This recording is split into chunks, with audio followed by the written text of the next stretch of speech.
28 जुलाई Friday यानी शुक्रवार का दिन, सुबह सुबह का वक्त, सिंगापुर के चांगी प्रिजन में यानी कि चांगी जेल में 45 साल की एक लेडी, एक महिला को फांसी दी जाती है। और इसके साथ ही पिछले 20 साल में सिंगापुर में दी गई किसी महिला की यह पहली फांसी थी। आखिरी बार चांगी प्रिजन में ही सिंगापुर के 2004 में एक लेडी को फांसी दी गई थी और तब वो महिला उस वक्त, हाल के वक्त में, फांसी के फंदे पर चढ़ने वाली पहली महिला थी। अब ये दूसरी महिला की फांसी हुई है कल सुबह फ्राइडे को। जिस महिला को फांसी दी गई है उसका नाम है सारी दुई जमानी, उम्र 45 साल, सिंगापुर की नेशनल यानी सिंगापुर की नागरिक।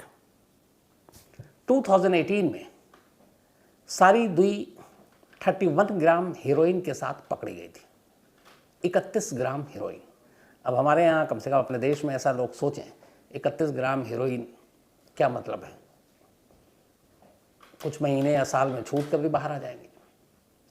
लेकिन सिंगापुर में 31 ग्राम हीरोइन के लिए सारी दुई को फांसी के तख्ते पर चढ़ना पड़ा। और इसके साथ ही सारी दुई की तो कहानी खत्म हो गई। अब नेक्स्ट वेडनेसडे यानी आने वाले हफ्ते में एक दूसरी फांसी होनी है एक और शख्स को। इससे पहले सारी दुई से 2 दिन पहले सारी दुई को फ्राइडे को फांसी दी गई। वेडनेसडे को मोहम्मद अजीज़ बिन हुसैन, उम्र 56 साल, इसको भी फांसी दी गई। तो लास्ट वेडनेसडे पहली फांसी, फ्राइडे श्री दुई को फांसी, और अब नेक्स्ट वेडनेसडे एक और कतार में। ये तो आपको 3 बताया। कुल मिलाकर इस वक्त 50 लोग सिंगापुर में डेथ रो पर हैं, यानी कि मौत की सज़ा मिल चुकी है और उनके फांसी का इंतज़ार हो रहा है। इस साल अब तक 11 लोगों को फांसी दी जा चुकी है। 2023 की बात कर रहा हूं। आखिर क्यों इन लोगों को फांसी दी गई? सिंगापुर में ऐसा क्या कानून है और 50 लोग डेथ रो पर क्यों हैं? सिंगापुर में फांसी कैसे दी जाती है? फांसी के आखिरी 7 दिनों में क्या होता है? ये सारी कहानी आपके सामने। पहली चीज़ ये कि सिंगापुर में जब फांसी दी जाती है इसको बहुत ही खुफिया, गुप्त रखा जाता है। जैसे हमारे यहाँ लास्ट में भी आपको सुनाई थी तिहाड़ या बाकी कहीं, तो जल्लाद और बाकी लोगों के ज़रिए, इंटरव्यू और उनसे बातचीत के ज़रिए आपको फांसी की पूरी कहानी पता चल जाती है। सिंगापुर में ऐसा नहीं है, इसको बहुत ही खुफिया रखा जाता है। लेकिन हाँ, कुछ फैमिली और कुछ और लोगों के ज़रिए कुछ छन छन कर बाहर खबरें आ जाती हैं। सिंगापुर दुनिया के उन देशों में से है जहाँ पर ड्रग्स को लेकर सबसे सख्त कानून है। उनका कहना है कि हम ड्रग्स किसी भी कीमत पर बर्दाश्त नहीं करेंगे और इसीलिए उन्होंने एक ड्रग्स की मात्रा रखी हुई है। 50 ग्राम से ज़्यादा ड्रग्स किसी के पास से मिलता है तो फिर वो मौत की सज़ा का हकदार है। इससे ज़्यादा तो और भी हकदार है ही है। पर्सनल यूज़ के लिए और बेचने के लिए उसमें भी सारी चीज़ें देखी जाती हैं। अब उसी से अंदाज़ा लगाइए कि जो सारी दुई को दिया गया सिर्फ 31 ग्राम हीरोइन उसके पास से बरामद हुआ। उससे पहले वेडनेसडे को मोहम्मद अजीज़ बिन को जो दिया गया 51 ग्राम था उसके पास हीरोइन, पर फांसी दी गई। तो ड्रग्स को लेके वहाँ कानून सख्त है। फांसी को लेके बहुत आवाज़ भी उठती है। लेकिन सिंगापुर के लोग जो हैं उनकी अपनी अलग ही एक डिमांड है।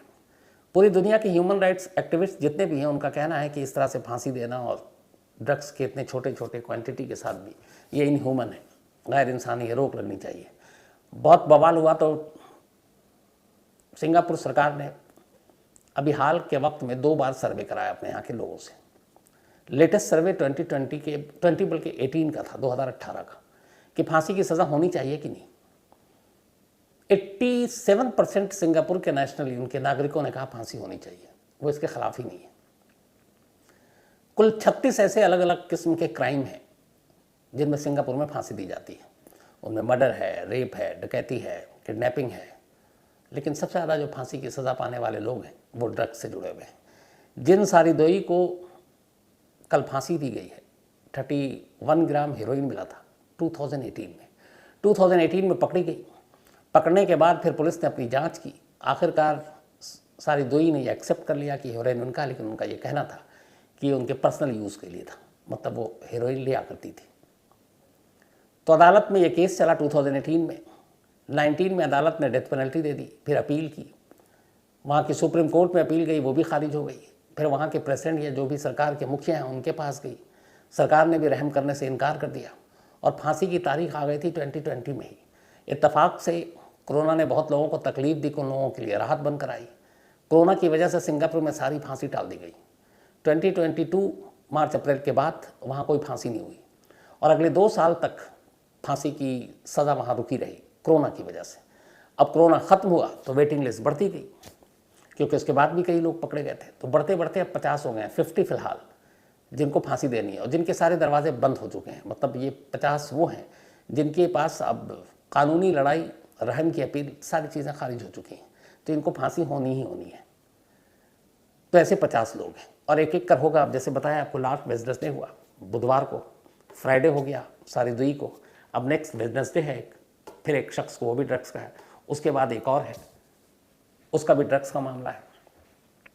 तो अब ये 50 को इसी तरह निपटाया जाएगा।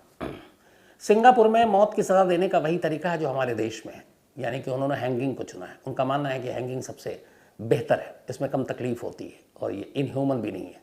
तो सिंगापुर वही तरीका अपनाता है जैसे हमारे यहाँ फांसी दी जाती है। लेकिन वहाँ के फांसी देने के कुछ तरीके बड़ी दिलचस्प भी कहें और अजीब सा भी है। 7 days of horror and hope, यानी खौफ के और उम्मीद के वो 7 दिन, ये वहाँ पे हर मौत की सज़ा पाने वाले लोगों के साथ होता है, आखिरी 7 दिन। अब ये क्यों है? ये कहानी अपने आप में बहुत इंटरेस्टिंग है। जब किसी एक को फांसी की सज़ा हो जाती है और उसके सारे दरवाजे बंद हो जाते हैं, यानी कि अब सुप्रीम कोर्ट से भी अपील खारिज हो जाती है, वहाँ की सरकार भी रहम नहीं करती है, तो इसके बाद फिर तमाम सुविधा और जल्लात को देखते हुए मौत की एक तारीख़ निकाली जाती है। लेकिन वहाँ वो मौत की तारीख़ नहीं होती, बल्कि उसमें यहाँ पे एक बहुत ही सख्त चीज़ है कि जिसे भी फांसी देनी है 7 दिन पहले उस फांसी का एक नोटिस निकलेगा और वो नोटिस जिसे फांसी दी जा रही है उसे और उसके घर वालों को दी जाएगी। इसमें कहीं कोताही नहीं बरती जाएगी। तो 7 डेज नोटिस, और यही है वो 7 days of horror and hope. ये 7 दिन जो नोटिस के दिए जाते हैं ये मैंडेटरी है। यहाँ से मौत की सज़ा पाने वाले की ज़िंदगी थोड़ी सी बदल जाती है कई मानों में, क्योंकि इस नोटिस के साथ ही अब यह तय हो चुका होता है कि इसको 7 दिन के बाद मरना है। तो इन 7 दिनों में वो अपनी ज़िंदगी जी ले कानून के दायरे में रहकर, और उसके लिए वहाँ बहुत सारी चीज़ें हैं। कुछ ऐसे लोग जिनकी फांसी हुई, उनकी फैमिली मिली, उनको नोटिस मिला, जेल के ज़रिए उनकी बातचीत हुई, उस पर वहाँ के कुछ जर्नलिस्ट ने पूरी जेल के अंदर की जो कहानी लिखी, वो नाम वहीं से आया था, 7 days of horror and hope. इसमें बहुत कुछ होता है। क्या होता है, जैसे अब एक एक करके आपको सीक्वेंस में बताता हूँ। ये कहानी निकली है, एक तांग राजू सूफिया करके एक शख्स था 46 साल का, जिसको ड्रग्स के लिए फांसी की सज़ा दी गई थी और वो फांसी पर चढ़ गया। तो उसी के ऊपर ये पूरी कहानी है कि आखिरी 7 दिन नोटिस में क्या क्या होता है। जब ये 7 दिन की नोटिस दी जाती है तो सबसे पहले उस कैदी को बताया जाता है कि देखो, तुम्हारा ठीक 7 दिन के बाद इतने बजे तुम्हें फांसी पर चढ़ाया जाना है।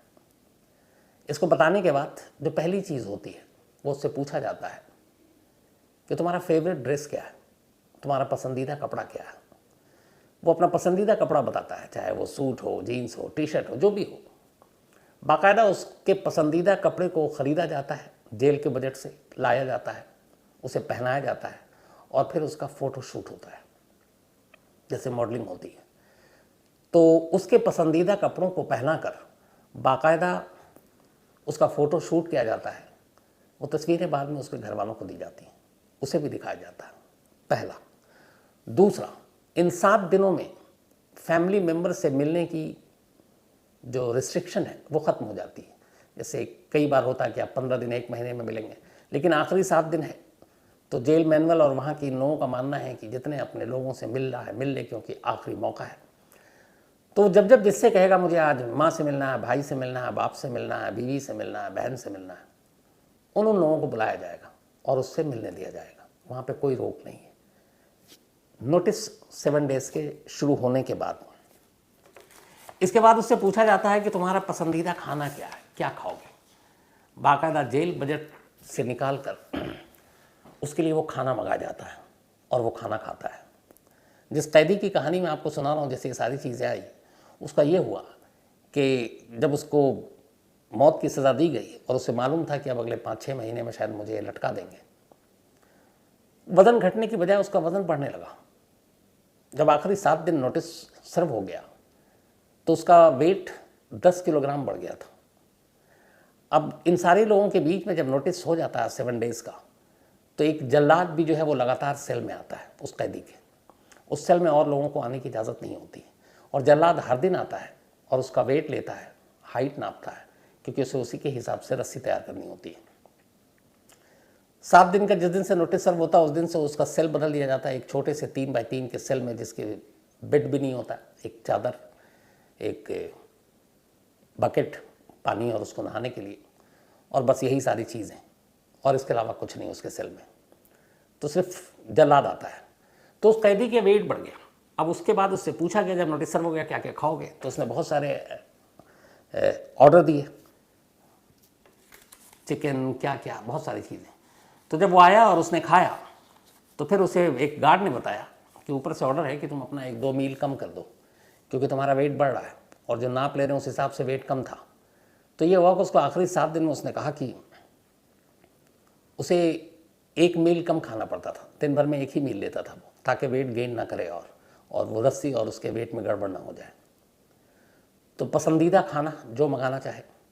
एक सबसे इंटरेस्टिंग चीज़ ये है कि चूँकि सिंगापुर के इसी चांगी प्रिजन में ही ज़्यादातर लोगों को फांसी होती है, तो यहाँ डेथ रो पर, यानी कि जिनको मौत की सज़ा मिल गई, बहुत सारे कैदी होते हैं।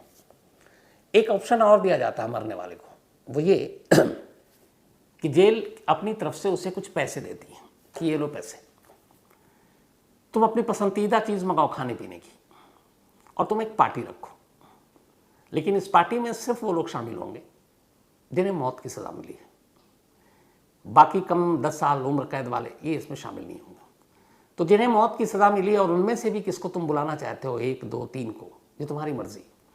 तो ये पैसा है, ये बजट है, तुम्हारे अपने पसंदीदा खाना क्या क्या है, और उन कैदियों से भी पूछ लो जिनको पार्टी में तुम बुला रहे हो, जिनको मौत की सज़ा तुम्हारे बाद फांसी पे चढ़ाया जाना है, तो उनसे भी पूछो, और उसके बाद तुम्हें जो मन करे खाओ और खिलाओ। तो फिर बाकायदा जो बाकी लोगों को फांसी दी गई उनको भी बुलाया जाता है।